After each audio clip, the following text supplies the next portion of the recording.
Sam, last week you said you were very close to a deal. Have any of the unions standing here today made any progress whatsoever during these negotiations? So I can answer that. We haven't met since December the 16th, when we met for a half a day, at which point the mediator said the sides were too far apart to make this anything but a frustrating exercise. We have not heard back since then that the government is prepared to make a single move that will support student services. Not one, not in 2 months. So the minister's claims, when they're still talking about, in regulation, removing 1 out of 4 high school teachers, thousands of education workers, forcing this Alabama-style mandatory e-learning, the minister's claims that these are improvements in the education system are just patently false. Sam, you have sat in on negotiations. I want to ask you. Standing here is $7 billion in demands.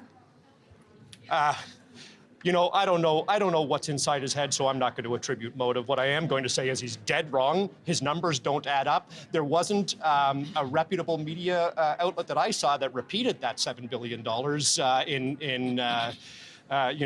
giving it any credence whatsoever. So I would say whatever is going on with him, the numbers that he's floating out there are meant to create a political climate that exacerbates an already difficult situation. They do nothing to move us closer to a deal, and the numbers are flatly wrong. So these strikes have already had an immense impact on families. How is this fair to parents and students across the province? I think we've been very focused on the future for our students. And I think all of us have talked about the importance of continuing to stand up and fight on behalf of the students of the province. And we all acknowledge that, it's always difficult when we make the decision to be out on a line. But what will be even worse is if we allow these cuts to go through unchallenged. And we can't do that, because it's not just about today or tomorrow or next week. It's about the future for these students. But parents would say, why can't you challenge? Let me just add to what Liz has said.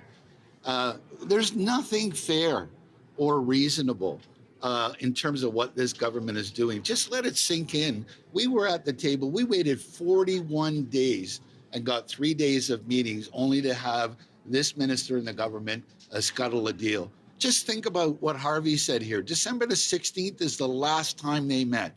And every day this minister is out saying, we're doing everything we can to get a deal. We're being reasonable. Well, all of these teacher unions, all of our unions and members are waiting for them to actually negotiate at the table. In context, we didn't approach the government with a bunch of outrageous proposals and say if our demands weren't met, we were going to take action. On the contrary, on March 15th, almost a year ago, they made an announcement unilaterally to cut 1 out of 4 high school teachers, to cut elementary teachers, education workers, impose e-learning. That wasn't us, that was them, and they've stuck to those proposals that will damage students' prospects. Now that we have a union that's making the decision to go out and strike. I mean, parents are running out of days to take off with their kids.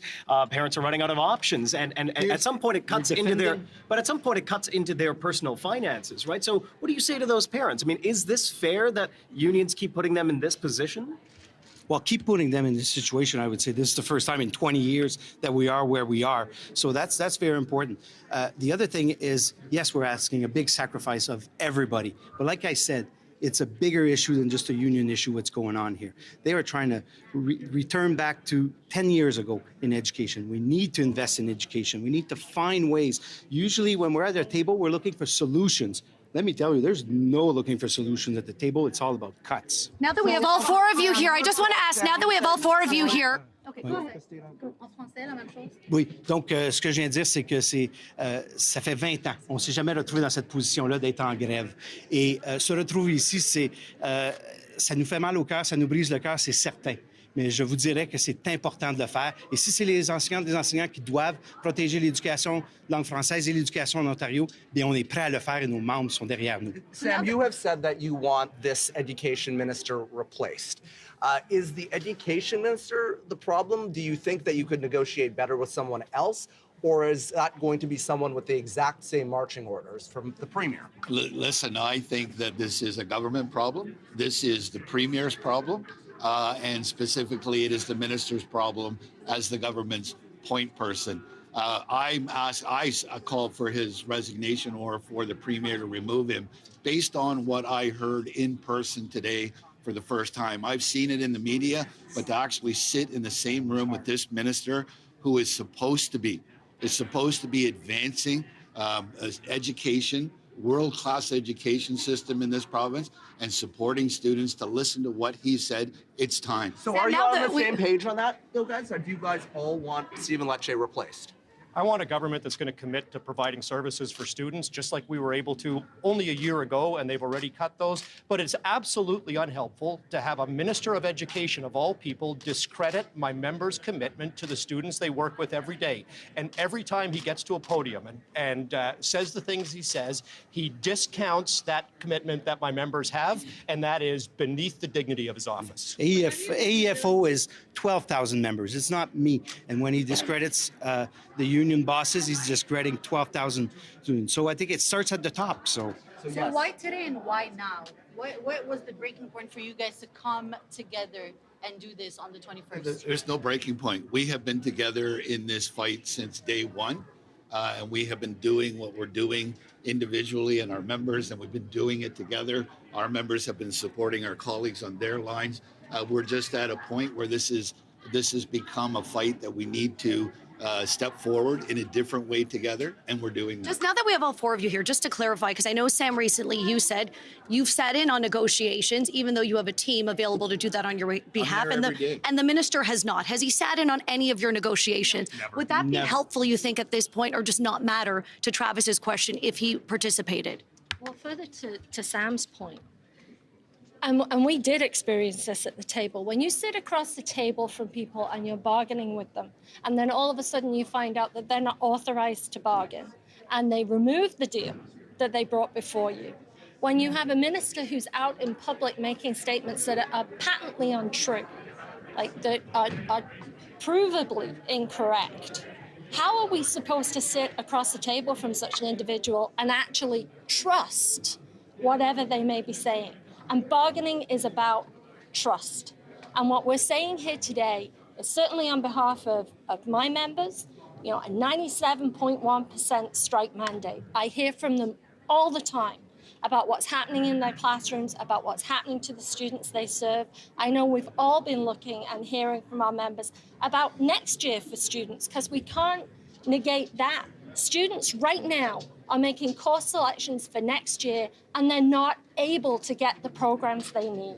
We have to stand up and we have to push back against this.